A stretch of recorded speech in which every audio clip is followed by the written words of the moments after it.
Ibinahagi ni Senate President Pro Tempore Jinggoy Estrada sa kanyang social media post na dalangin niya ang kaligtasan ng lahat ng mga Pilipinong apektado ng pagsabog ng Bulkang Kanlaon ngayong umaga.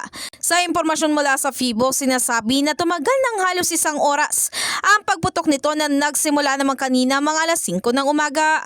Napaulat din ang pagkahulog ng mga maninipis na ashfall sa ilang lugar ng La Carlota City, Bago City at La Castellana sa Negros Occidental. Kaugnay nito sa gitna nga ng panganib ng pagputok ng anumang bulkan ay pinalalahanan ni Estrada ang publiko na panatilihing sundin ang mga evacuation orders. Ito ay mula sa otoridad at isagawa ang kanilang mga emergency plan.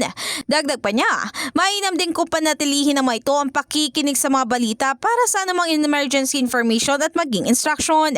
Samantala hanggat maaari ay hinikayat din niya mga ito natakpan ang kanyang balat ng damit at magsuot ng naangkop na facial mask upang maprotektahan ang bagal laban sa maliliit na dust particles. Sa panahon nga ng emergency, hinimok din niya mga ito na tumawag sa emergency hotline ng National Emergency, FIVOS, NDRRMC o di kaya Philippine Red Cross.